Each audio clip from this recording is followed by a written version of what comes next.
hablar del tercer cuento, que es Macario, que es uno de los más pequeños, por no decir el más pequeño, páginas, algo así. Bueno, esto conmemora, como ya bien dijeron, al centenario del natalicio de Juan Rulfo. Me parece que él nació en marzo, no sé si las fechas concuerdan en ese sentido, pero sí, nació en 1917 y bueno, creo que es justo hacerle un reconocimiento, ¿no? Por ser un maestro de la literatura, del realismo mágico, que es una corriente que bueno, trata de hacer ver cosas extrañas que no pasan todos los días como algo cotidiano. Esta corriente también es representada por Mario Vargas Llosa o por Gabriel García Márquez, entonces creo que estamos todos familiarizados con ello, ¿no? Bueno, como introducción, quisiera decir que Macario es un cuento, pues como bien ya dijeron hace rato, que de alguna manera marca mucho el estilo del escritor y bueno, pues ya no vamos a quitarles más tiempo y vamos a pasar con Andrés, es que estamos tiempo limitado. Con Axel vamos a preguntar que bueno, el contexto histórico del cuento, en el que Juan Rulfo nos relata esta historia, más o menos nos podría dar una.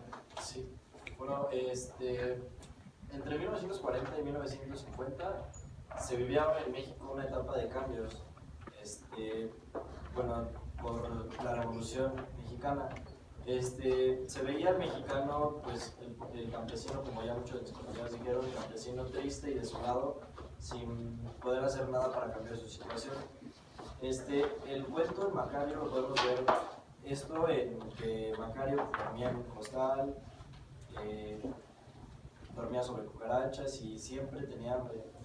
Entonces, más que nada, el contexto histórico es y Rulfo nos describe cómo es que él criticaba la revolución industrial y la época de ese tiempo y cómo el mexicano sufría. Me parece que también hace mención de unas velas cuando él está en su habitación, entonces creo que también va con el contexto de esto. Bueno, vamos a pasar ahora con Pau. Queremos que nos platiques más o menos cuál era la relación entre Felipa y Macario. Bueno, yo creo que a partir de lo que dice en todo el cuento, se puede como referir que es una relación bastante maternal. Felipa no tiene la necesidad ni la obligación de cuidar a Macario de la manera en la que lo hace.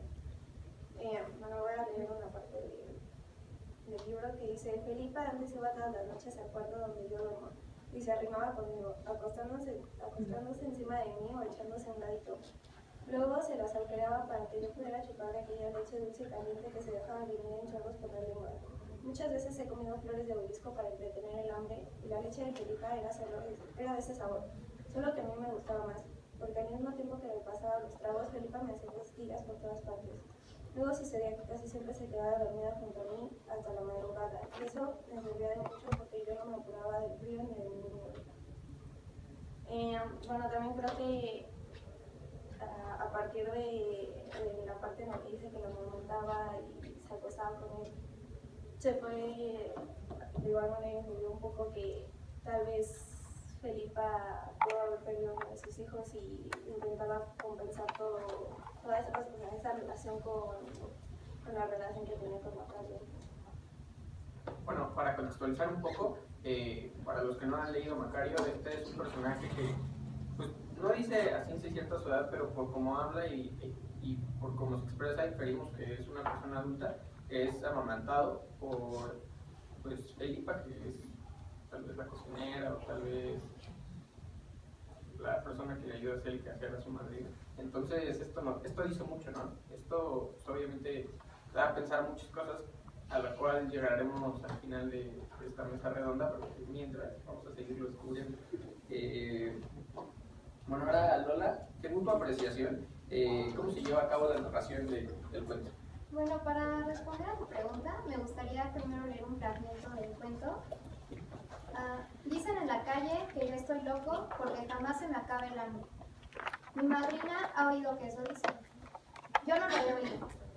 Mi madrina no me deja salir solo a la calle. Cuando me saca a dar la vuelta es para llevarme a la iglesia a oír misa. Allí me acomoda cerquita de ella y me amarra las manos con las barbas de su rebozo. Yo no sé por qué amarra mis manos, pero dice que porque que luego hago locuras. Un día inventaron que yo andaba ahorcando a alguien, que le apreté el pescuezo a una señora, nada más por lo más. Yo no me acuerdo. Pero a todo esto, es mi madrina la que dice lo que yo hago y ella nunca anda con mentiras. Bueno, pues en este fragmento del cuento podemos observar que el cuento es más que nada un lapso de tiempo en el pensamiento de Macario, que es el personaje principal, por lo que se podría decir que se da la narración en primera persona. Pero en mi opinión, más que ser una narración en primera persona, es una especie de monólogo, ya que a lo largo del cuento pues se da un discurso por parte de Macario para sí mismo, e incluso en el discurso habla como si pensase en voz alta. Entonces esto me hace pensar que más que ser un cuento en narración de primera persona, es una especie de monólogo. Bueno, es lo que yo opino. Okay. Bueno, creo que estos ejercicios nos ayudan a veces para dejar un poco de lado la interpretación e ir más a lo que es, ¿no? Es realmente un pensamiento de Macario, el hecho cuando él empieza a narrar la historia, empieza a hablar, pues se remonta a sus recuerdos y se remonta a cosas que él está justamente pensando y después nos damos cuenta, ¿no? Al final dice que está sentado a un lado de la alcantarilla y que se está quedando dormido. Entonces, pues es un pensamiento, ¿no? Esto que nos platica Macario es un pensamiento. Bueno, ahora, Lola, ¿qué opinas tú de los personajes de la Perdón, disculpa, ¿cuál es la relación de los personajes según tu apreciación? La interpretación. La interpretación. Bueno, Rufo siempre se caracterizó porque todas sus obras tenían una mezcla de realidad con fantasía y en esta ocasión no fue la excepción. Me pareció muy interesante porque el cuento te narra cómo son los personajes, más no te cuenta qué son. Por ejemplo, cuando Macario empieza a hablar sobre sí mismo, dice: los sapos no se comen, pero yo me los he comido, aunque no se coman, y saben igual que las ranas. Y durante el cuento te va haciendo comentarios como: yo le unté saliva toda la noche, me la pasé untándole saliva y rezando con ella y no se aliviaba con mi remedio. Esto te deja volar tu imaginación y hace que le pongas una cara al personaje. Y creo que es algo realmente fascinante porque hace que tú le des sentido al cuento y que tú lo interpretes a tu manera. De hecho, me gustaría mencionar que cuando el profesor nos dejó leer el cuento en clase, después de que todos terminamos y quisimos comentar, nos dimos cuenta que cada quien lo había interpretado de maneras diferentes. Entonces, como que intentamos hacer nuestras conclusiones, pero nos dimos cuenta que no. Ella, por ejemplo, creyó que era un niño. Yo creo, de hecho sigo creyendo que es un perro. Y, o sea, cada quien dio como que sus interpretaciones a partir del cuento, y creo que es un cuento único de este libro del Llano en Llamas. Ok, muchas gracias. Bueno, Daniel, ¿nos puedes platicar un poco de los problemas sociales que existen en el mundo? Sí, bueno, para empezar, Juan Rulfo, al ser un escritor realista, como mencionó Denise antes, aborda problemáticas que agobian a la sociedad. En este caso, en Macario, se dan problemáticas de discriminación, de pobreza, de abuso y egoísmo. Sobre todo en la parte, igual que leyó mi compañera Paola, yo lo interpreté como el abuso de la madrina hacia la inocencia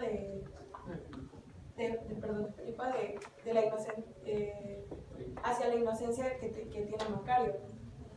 Y también en el cuento están los maltratos que sufre el protagonista por parte de su madrina, de los demás personajes que son su madrina, Felipa y la gente del pueblo. Es una interpretación muy diferente de la que hizo Pau. Ella lo ve como una cuestión maternal y tú lo ves como una cuestión de abuso. Ajá, hacia la inocencia. Sí. Bueno, ahora vamos a pasar con Genel y queremos que nos platiques más o menos cómo es la estructura del cuento. Bueno, la estructura, el punto de vista del cuento es como una progresión lineal, pero que va anexando cosas del futuro, bueno, cosas del futuro del cuento y cosas del pasado. Porque, por ejemplo, el cuento inicia que su madrina dejó a Macario que guarde la alcantarilla. Entonces, el personaje empieza a contar la historia de que no, pues aquí estoy en la alcantarilla y hay ranas. Y las ranas hay sapos. Y los sapos tienen cierto color.